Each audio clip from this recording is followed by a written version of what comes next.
Spider-Man, No Way Home, in cinemas, December 16th. We'll be the first in the world. We actually probably will. Yeah, like no shit, we actually will. Except for like premieres and shit, but they don't count. But I don't even know where you're going to a premiere. I don't know if there's any before in terms of like exclusive premieres. Like for Tom Holland. Yeah. Fuck him. But we're here today to talk about Spider-Man movies. Some of our favourite movies. Yeah, some of them. Yeah. 2 of them, 3 of them, 4 of them. Some of my favourite movies of all time. They're all debatable. Not my all time, but they are good movies. Yeah. But yeah, we're basically here to run through before Spider-Man No Way Home. What is it? No Way Home. They've all got the same shit title. Before Spider-Man No Way Home comes out, we're here to run through 8 through 1.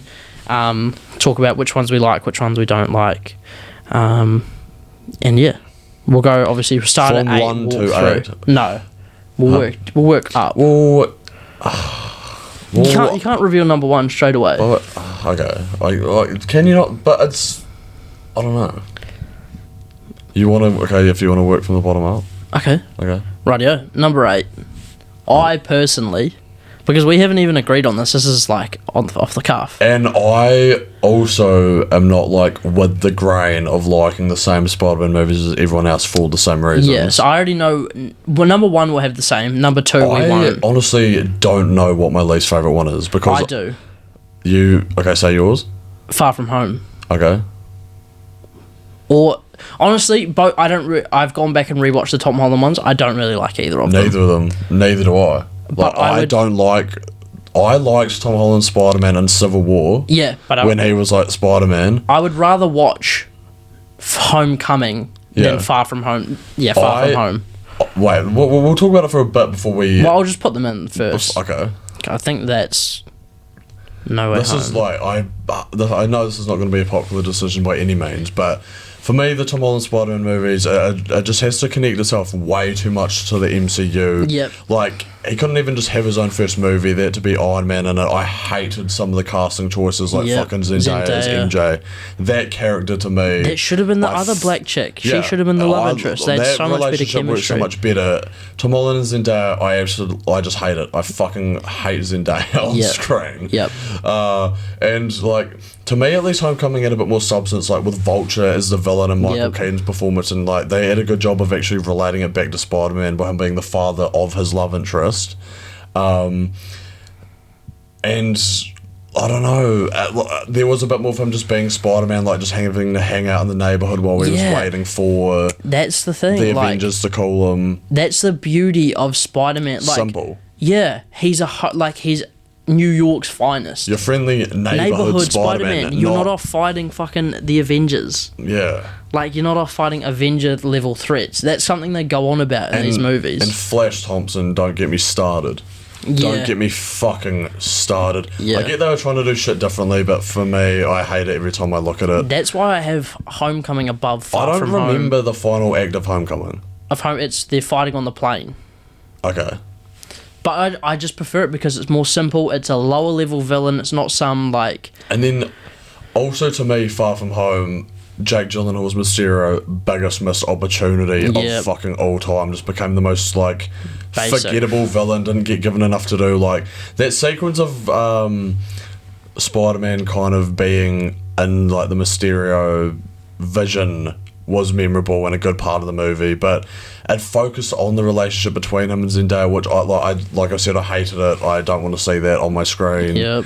Beyond that, I just barely even remember anything about this movie apart from him almost just getting too powered up to the point. Like, Spider-Man's meant to be the vulnerable underdog hero almost, who's like, he's just a kid, like, and he's able to, you know, have the will to do all the shit himself, and just, I don't really like these movies either. I honestly am, like, Homecoming for me is better. There's better aspects to it. I think they have an opportunity to save the Spider-Man franchise with Tom Holland if they go into, like, they could set up so much shit in this final movie, right? They need to not have it MCU. But, yeah, well, that's what I mean. Think about this. Like, at the end of No Way Home, it's, like, he goes into, like, the Daily Bugle. Yeah. And then applies for, like, a scholarship or a fucking apprenticeship or whatever. Sees Eddie Brock on the way out. That sets up Venom. He could go to finish high school, blow off Ned and MJ, go to college, meet Gwen Stacy, Harry Osborn. Yeah. Like this could progress into something good, but they've just got a lot of work to do. These two movies really don't. They're entertaining, obviously they're Spider-Man movies, but they're not good, in my opinion. Number 6, Amazing Spider-Man 1. Yeah, honestly. A lot of people... See, I don't think either of the Amazing Spider-Man movies are good. They're not as bad as I remember. But personally, a lot of people, I think, would say the Amazing Spider-Man 2 is probably the worst Spider-Man movie ever made. It's more entertaining. I would way rather watch that over the first Amazing Spider-Man. I find that movie so boring. Like, fucking... It's very slow-paced. Just Lizard as a villain, no. Like, I just have absolutely no interest into that. Andrew Garfield, I actually like him as Spider-Man. I just think he was too old. Like, if he played an older Spider-Man, like we're hoping we'll be in No Way Home. Like, if he played Peter B. Parker in Multiverse. Absolute perfect casting. But he was just too old to play a high schooler. And he's not nerdy enough, eh? Yeah, I thought him and, like, Emma Stone, like, obviously they did They in real had life. such good chemistry. Pretty good chemistry She's there. a good Gwen Stacy. Yeah. Like, I just don't really like Emma Stone, that's the problem. But, like, I can appreciate... I did think she was good in those movies. They had a good dynamic and stuff, I think.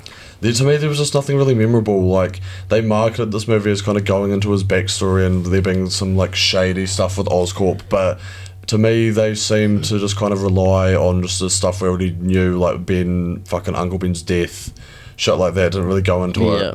And then Amazing Spider-Man 2, which I guess we'll have next. Like... Probably a worse movie, but at least you have like all these different villains. Like, even though it just suffers from the same fucking bullshit as every bad superhero movie, like trying to cram way too much into one movie. There's literally like 1,000 different fucking subplots in this one movie. Like, look, I don't know how you write this. It's literally, I couldn't even get into it. It's impossible to keep track of. But I would definitely just rather watch this over the first one. The suit as well. I agree with you. Oh, the suit absolutely phenomenal in the second one as well. But yeah, like, it was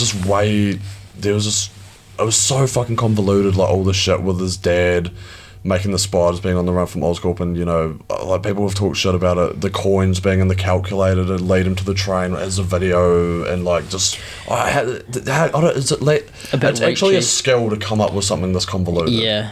Like, but I'd always go back and rather we watch this over the first one anyway, just because there is more shit in it, and it has characters like fucking Harry Osborn, absolute Jamie Foxx. Shit Green Goblin, but Jamie Foxx, like, he could have been better as Electro, but he was just kind of fucking, he didn't do anything. Himself he looks a lot better in the next one. But yeah, I'd have that there. Number 4, I'm gonna say Spider-Man 3. I am going to agree. Okay. So it'll be the next one that we disagree, I'd say. Yeah. Spider-Man 3 is a dodgy movie. It is nowhere near as bad as people think, and I will die on that cliff. It's not as... I think the problem is it has the first 2 to live up to. Yeah. But it's still incredibly entertaining. It's still funny. It still has good redemption arcs and stuff like that. Like, and keeps it, like... Towards the end, and it has the same issues as Amazing Spider-Man 2, really. Like, but it's just better. Adding way too much in. Venom, obviously Raimi didn't want him to be in there, but again, it's like the simpleness of him just being Peter Parker and, you know, trying to just propose to his girlfriend, like, you know, shit like that. And just having relationship problems with his friends and just everything like that. The studio really fucked this one over by having to add Venom. Like, if you had Sandman as like a lone villain, would have been so much better. And would have felt like there was more of a connection there. Although, like, them retconning the Uncle Ben killer to being Sandman kind of takes away the impact from the first 2 movies, because, like, so much of the emotional core of them was kind of that, and that was like his whole reason of becoming Spider-Man. I thought it was a good redemption for Sandman at the end. Obviously, I feel like they made it work, but at the same time, it still just did kind of like take away from those first 2 movies. But like, just comparing these to the MCU movies, they feel so different and just like their own movies. And I just prefer to watch them way more because it feels like they're actually just being made for the love of Spider-Man and shit, as opposed to like some MCU creation, which I guess is almost like a fucking criticism of every single MCU movie. But like, I feel like that stands. And Topher Grace is a bit shit. definitely shit. I feel like they were trying to just make him almost just like an alternate Peter Parker instead of Venom. Like, a bit too much as like an unlikable Peter. See you later, chump. Yeah. But, I mean, I definitely just don't think this movie... There's bad parts to it for sure, but, like, I just don't think it's as bad as people say. Like, all the dancing and shit. I don't even really hate that because, I think it's just so funny to me. And it perfectly, like, represents him with, like, the symbiote being, like, this cocky prick who thinks he's better than everyone else. But just, like, the comb over and the eyeliner is a bit shit. It's like, so funny, though. I love it. I'd still go watch this movie every day of the week if I had to. We probably, honestly, are a bit biased as well because these are the movies we grew up with, but I don't give a fuck. I literally don't. But then I still think it's the third best, the fourth best. We're also in the prime age range of the MCU movies, I guess, as well, and we don't really like those, so just I don't even give a fuck. Number 3, I'm saying Spider-Man 1. Okay. You're going to say Multiverse? I'll agree with Spider-Man 1. Okay.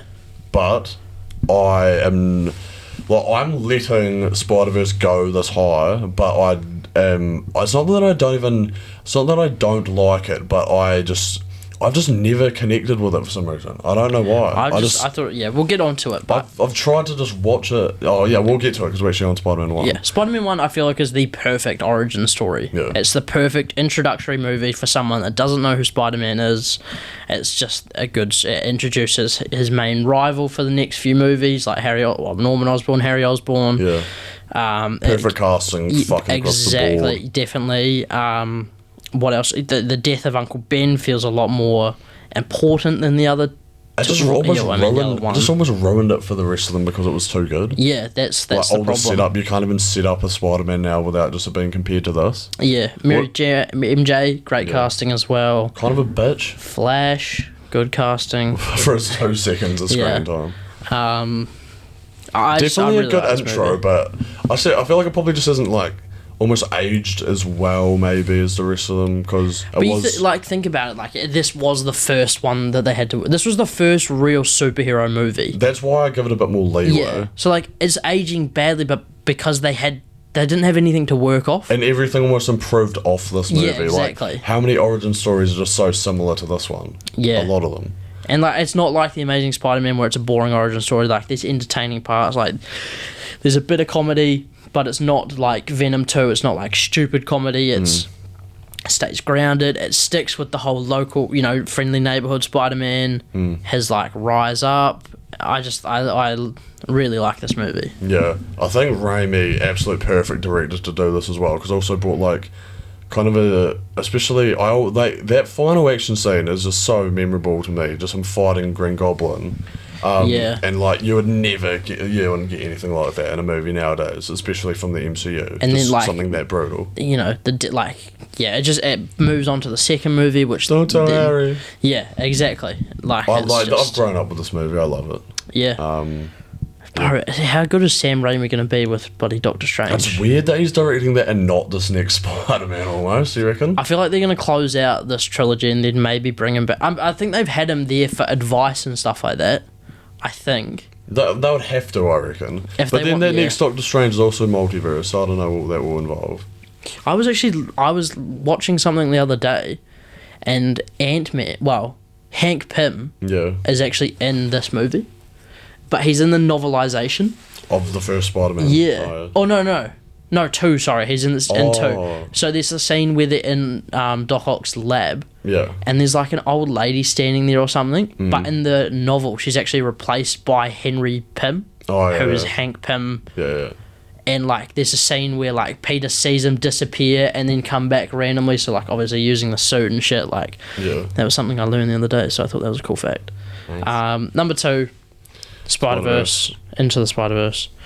I don't know, I just really enjoyed this movie. Thought the animation was sick, the story was sick. It was a good, like, kind of similar to Spider-Man 1 in terms of like an origin story. I think it lacks because Miles Morales is quite young, so I feel like that doesn't really help him. But they do play into that with like he's actually not good enough to be Spider-Man to begin with, and it takes him to like have to find himself. I'm in the minority of not liking. Like I don't know. I like the visuals and stuff are really unique and like it's good to look at and everything. But I think that's just like with all the Spider-Man, I just struggle to just connect to any of the characters for some reason. I don't think this would have been good as a standalone movie. I think it had to work in the Spider-Verse thing. Yeah. Like, I don't know. I just do think Miles Morales is too young to introduce alone. Like, it wouldn't have worked. I feel like just the ways they handled some of the characters is, I don't know. It's really, it's always just been a weird one for me because I've gone back and rewatched it so many times just trying to love it like everyone else did and I just haven't been able to. It's just... If you want, we can swap 2 and 3. No, I won't because like, obviously it must be good for a reason. I think, yeah. I really enjoy it. I think it's like... Just, I don't know. It's just something for me. I don't know. Really don't know. But there's not much to say. It's just quite a good movie. It's a good story. Yeah, that's a good song. And then obviously number 1. Like, there was no... Yeah. We knew this was coming. Yeah, we talk about this so much, but... You should have known I was coming. Best... is it the best superhero movie of all time? No, I don't think it's better than Dark Knight. It's probably in top 3 at least. Okay, best Marvel movie of all time. Definitely... It's up Infinity War. There's just so much like humanity and emotion to this movie that just you don't get in many superhero movies. Like, even with the best MCU ones, like I don't know, it's like they don't focus on character moments really. It's all just plot focused so heavily. Like, if we're being honest, this movie doesn't really focus on Spider-Man. It more focuses on the struggle between Peter Parker and Spider-Man. Yeah. Like. Yeah, but then all the action in it is like amazing as well. Train scene, probably one of the best action scenes. Joey Diaz. Yeah. Obviously a great villain. You can't even really complain about anything in this movie. It's just so good. There's one thing I'll give Homecoming as the villain. Yeah, well, I did say before that I thought Caden was good. Yeah, but yes, Spider-Man 2, it's just the perfect movie. Yeah. Like, who would have thought you'd just love to see a movie about Peter Parker getting shit on in his personal life? Raindrops keep falling on my head. Yeah, exactly. Like, you got moments like that. They're just like, there's just so much uniqueness. I'll say that word again, but there's Raimi, like all 3 of them. Yeah, and you just get so much. Like, you see, like Peter Parker, like he has to tell Aunt May that he got been killed. He breaks up with MJ. You get so much legit emotional scenes. He has to watch her like fall in love with someone else and kiss other like. There's just so much to this movie that makes it brilliant, I think. It's like so much, but it's also just the most simple things. Like, it's not all like, it's almost the best moments of this movie that you care about the most. It's not all CGI or bullshit. It's all just acting. Yeah. And fucking script. And yeah, just Spider-Man 2. So good. Yeah, it really is the perfect movie for me, in my opinion. Yeah, I love it. Always have, always will. Yeah. That brings us to the end of the list.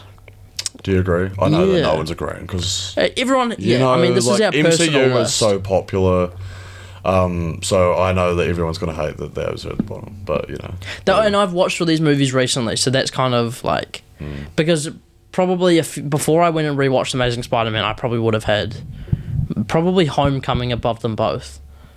But I would rather probably watch The Amazing Spider-Man. I know that now, but like before I'd gone and rewatched, like, because I honestly haven't watched The Amazing Spider-Man in years because I just hated it the first time. But you know, maturing, going back and rewatching it, it was decent.